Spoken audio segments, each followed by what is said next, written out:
कनौज से अर्थात श्री शांति सागरम तीर्थ से श्री महावीर तपोभूमि के लिए मंगल विहार चल रहा है। बीच में अनेक पुण्य स्थल हैं, तीर्थ स्थल हैं, जिनकी वंदना, जिनके दर्शन का लाभ लेते हुए संघ निरंतरता के साथ अनवरत आगे बढ़ रहा है। समडोली में आचार्य चार्य चक्रवर्ती श्री शांति सागर जी महाराज की वह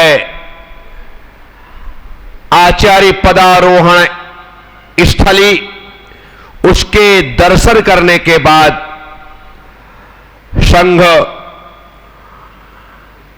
पंढरपुर की ओर आगे बढ़ा।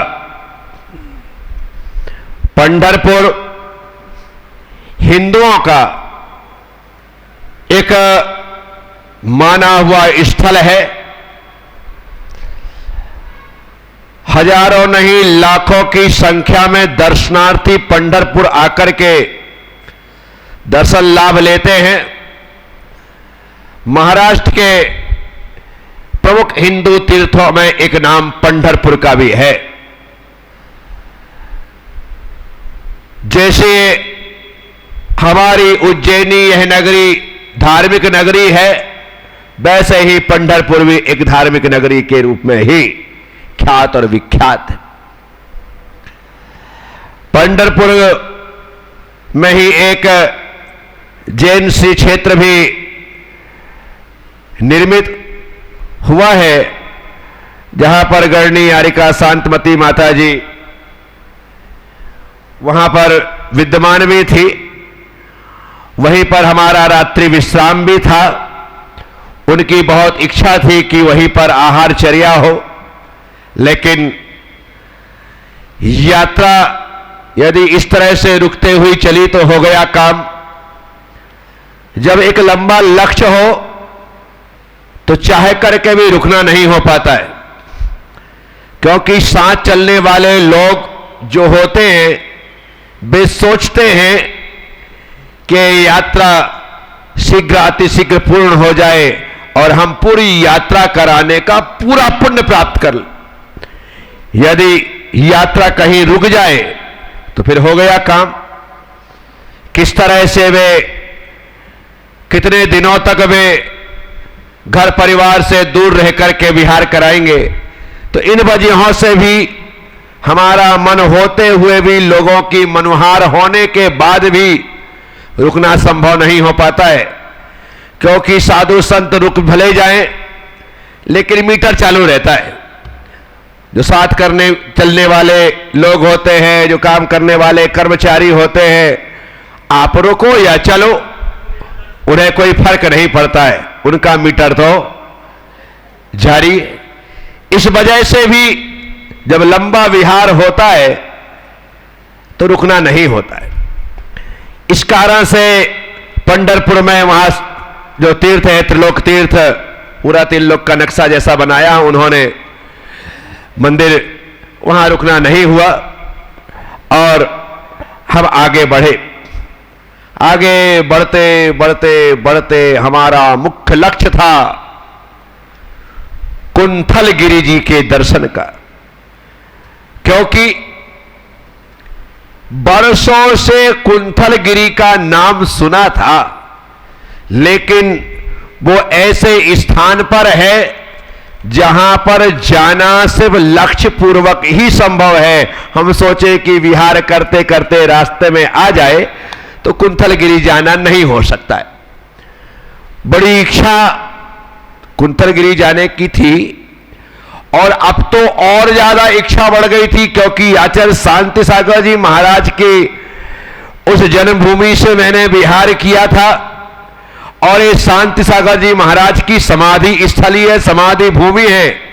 तो एक बार तो उस भूमि का परस करना इन हाथों का धर्म होता है। इसी कारण से बड़े उत्साह के साथ, बड़ी उत्सुकता के साथ, बड़ी हार्दिकता के साथ हमने कुंथलगिरी जी में प्रवेश किया। कुंथलगिरी जी में प्रवेश, वहां के सभी लोगों ने स्वागत सत्कार किया जो होता है। इन सब चीजों में मैं ज्यादा उलझता नहीं हूं। वजह एक ही है कि अपना लक्ष्य भगवान की वंदना का है, तीर्थ वंदना का है। कितनी समिति के लोग आए, कितनी कमेटी के लोग आए, कितना हुजूम इकट्ठा हुआ, कितने नहीं, जबकि हमारे पास उस दिन कुंथलगिरी प्रवेश पर भोज के अच्छे खासे लोग उपस्थित हुए थे। और जब तक हम कुंथलगिरी में रहे, भोज के सभी लोग वहीं पर डट करके रहे और लगातार आते भी रहे, तो उस समय कोई कमी नहीं थी। कुंथलगिरी पहुंचे, नीचे के दर्शन किए। पहाड़ पर आते से चढ़ना तो संभव नहीं है, लेकिन उसी दिन शाम को चढ़े थे, दोपहर में, उसी दिन दोपहर को चढ़ गए। हां, तो नीचे के दर्शन किए, वंदन किए। वंदन करने के पश्चात आहारचर्या हुई। महाराष्ट्र गर्म प्रदेश है। वहां आप दिसंबर में रहो, जनवरी में रहो, फरवरी में रहो, मार्च में रहो, लगता है ऐसा ही है जैसे कि अपन मई में, अप्रैल में।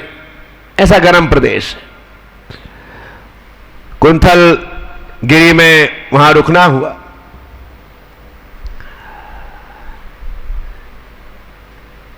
अनुष्ठान करने की भावना थी, लेकिन दूसरे दिन, पहले दिन तो हमने दोपहर में तकरीबन 4 बजे, छोटा सा पहाड़, सब लोग बोलते थे हमारा छोटा सा पहाड़ है, हकीकत में छोटा सा पहाड़, ऊपर पहुंचे,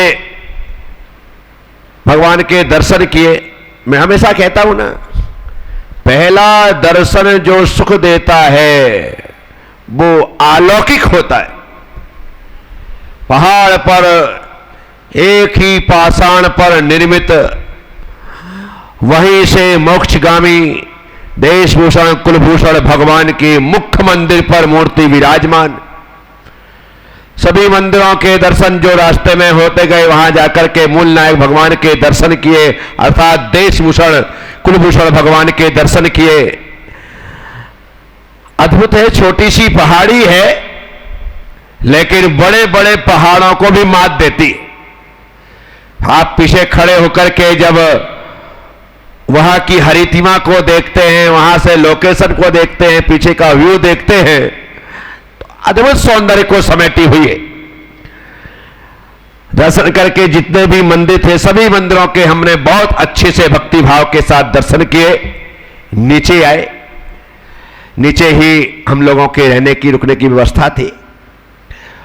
और उस व्यवस्था में सबसे बड़ी बात यह थी कि जिस कमरे में आचार्य शांति सागर जी महाराज रहते थे, उस कमरे में साधु संत रुकते नहीं, क्योंकि बड़े अत्यंत पुरानी हवेली सी है। हवेली क्या कहो, कोठरियां सी हैं, अत्यंत पुरानी।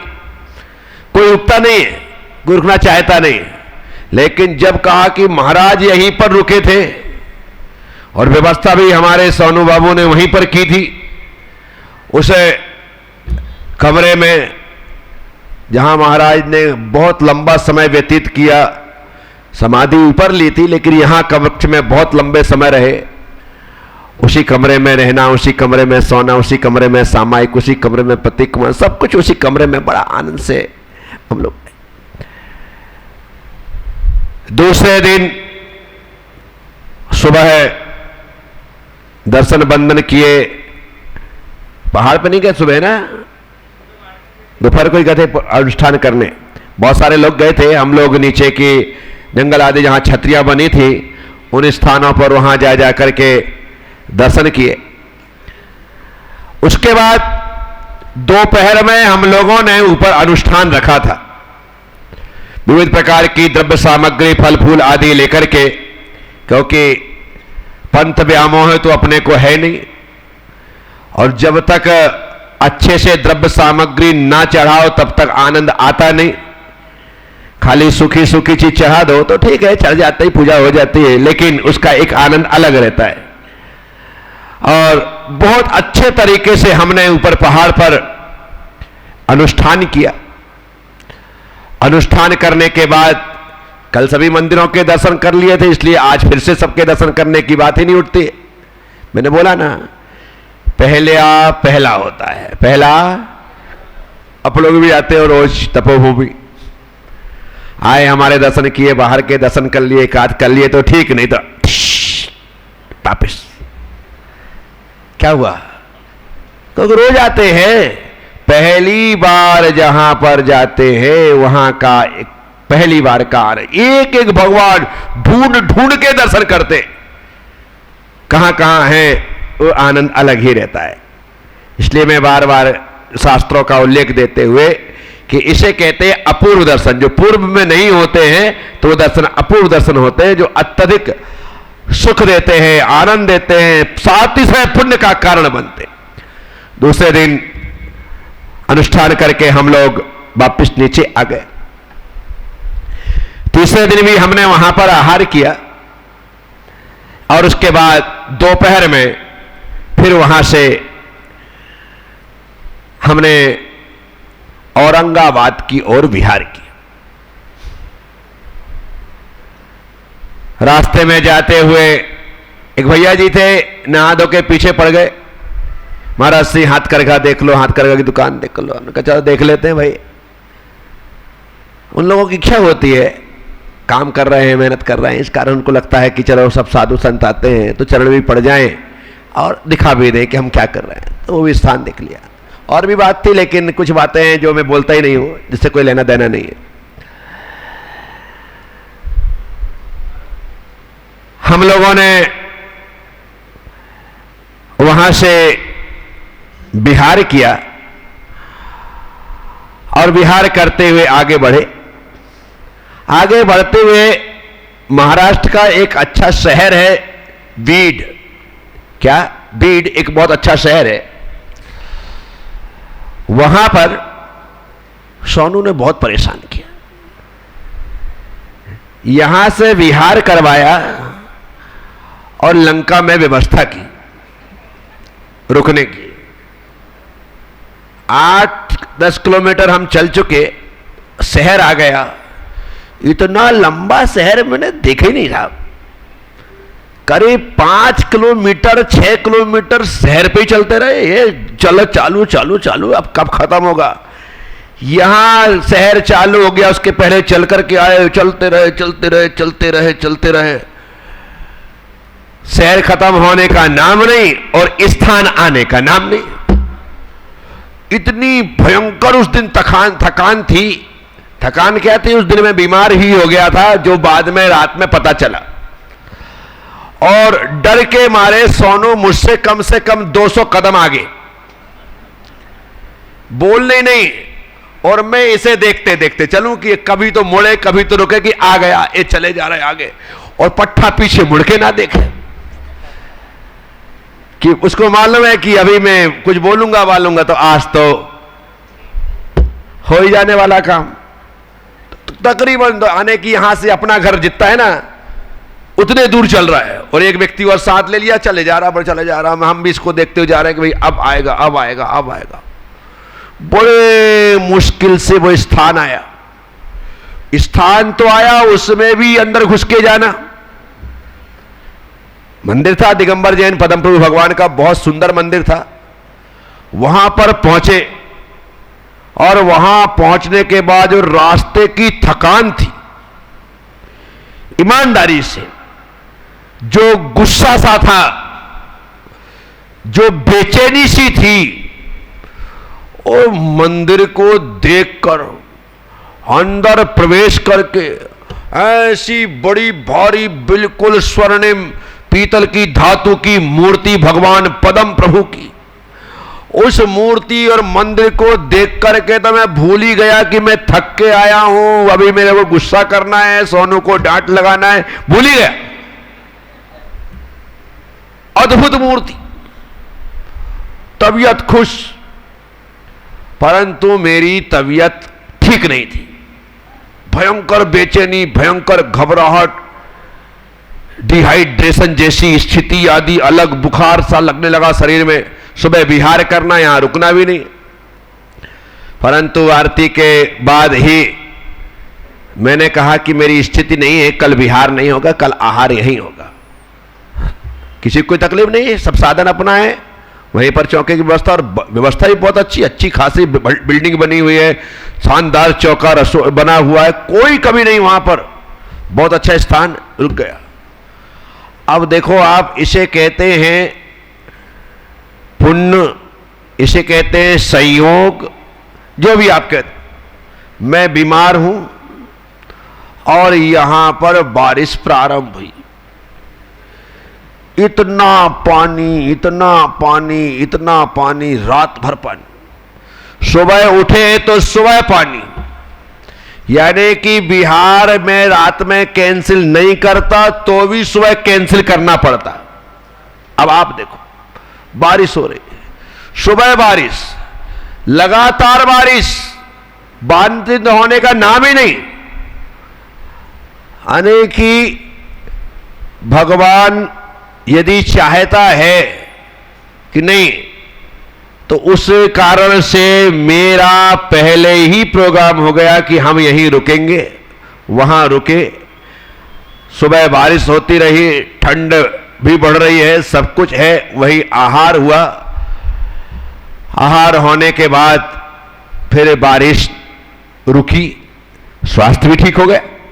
क्या हो गया? स्वास्थ्य भी ठीक हो गया, सब कुछ बढ़िया हो गया। और दोपहर में हम लोगों ने वहां से विहार किया।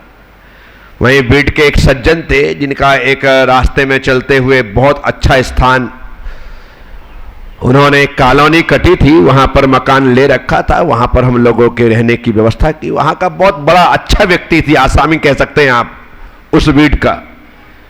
बड़े बड़े स्थान उसके पास थे, बड़ी बड़ी दुकानें उसके पास थी, अच्छा व्यक्ति था। वहां रुकना हुआ, तबीयत एकदम ठीक हो चुकी है, भगवान की शरण में रहे, यहां वहां नहीं रहे। अब बिहार आगे चल रहा है और यहां से बीड़ से बढ़ते हुए अब हमें जाना है गेबराई। कहां जाना है? गेबराई। गेबराई एक गांव है जहां पर 380 साधुओं के आहार की व्यवस्था करने वाले श्री श्रीपाल जी गंगवाल का गांव है। और वो व्यक्ति लगातार वहां से ही बोलते रहे थे कि महाराज जी कभी गेबराई आओ, कभी गेबराई आओ। तो कौन गेबराई जाए ऐसा, और ये संयोग ऐसा बना तो गंगवाल जी लगे ही थे।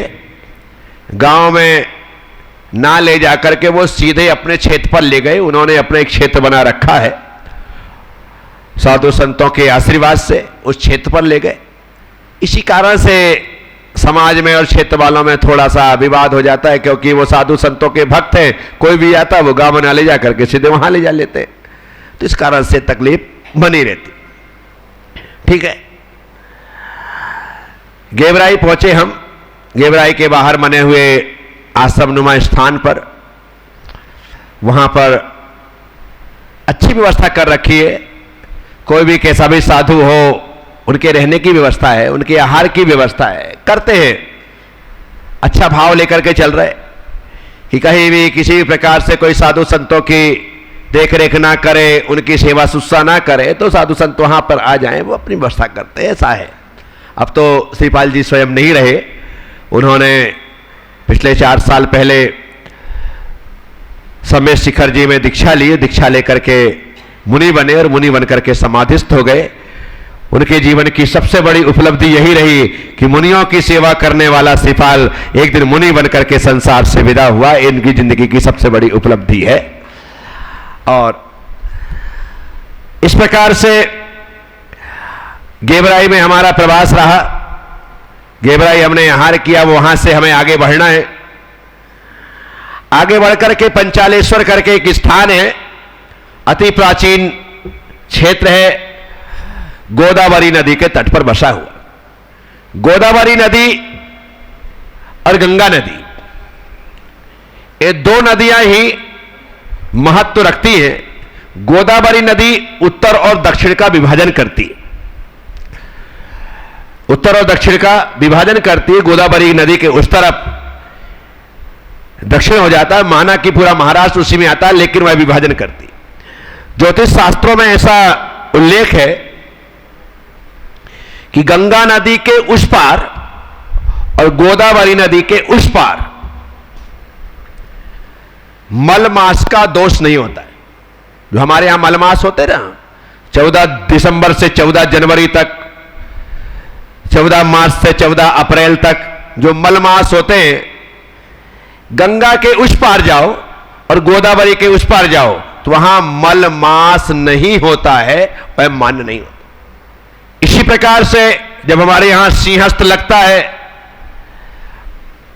त्र्यंबकेश्वर में होता है, तो ये सिंहस्थ आदि जब यहां होते हैं तो सिंहस्थ काल में शादी विवाह आदि कोई प्रक्रिया नहीं होती, सिर्फ यहीं पर दोष को प्राप्त होती है। गंगा और गोदावरी के बाहर इनका कोई असर और कोई प्रभाव नहीं होता है, उससे वो बरी होते हैं।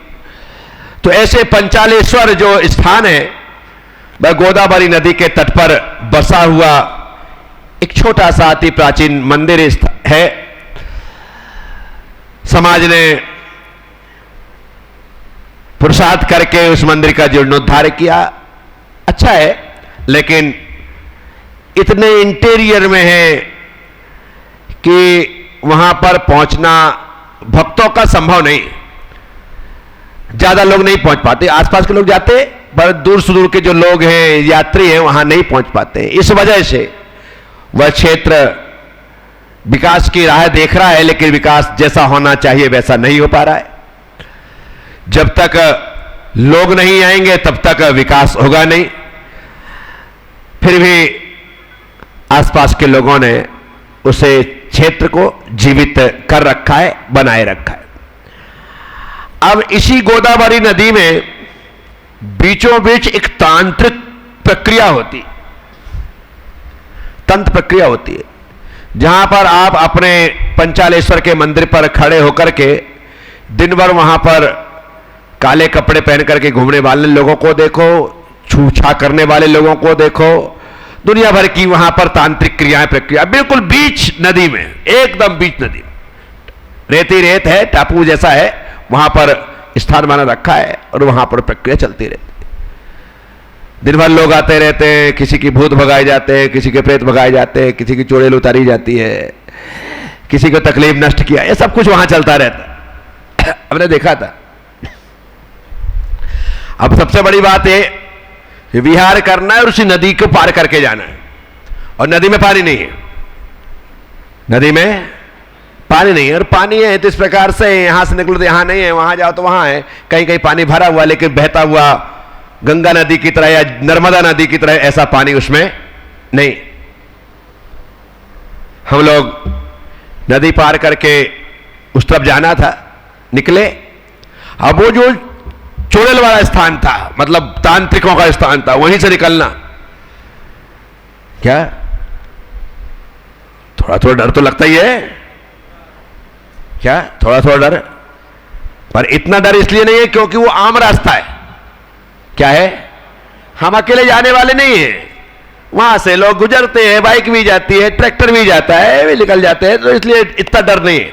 लेकिन फिर भी ऐसे स्थानों से दूर ही रहना चाहिए, क्योंकि कब किसका कौन सा गढ़ कमजोर हो और इस पर कौन किस पर भारी हो जाए, तो ये सब समस्याएं हैं। इससे अच्छा कि भाई दूर से ही चलो। मैं निकल रहा था सारे संघ की सुरक्षा की भावना से, लगातार नमोकार मन, ताकि किसी पर भी किसी प्रकार का कोई अटैक ना हो, ऐसी भावना भाते हुए हमने नदी पार की और पंचालेश्वर से गोदावरी पार करके हम उस तरफ निकले। और उस तरफ जाने के पश्चात अब क्या होता है इसकी चर्चा कल करेंगे। ओम नमः सबसे क्षमा, सबको क्षमा। जय गुरुदेव, जय महावीर।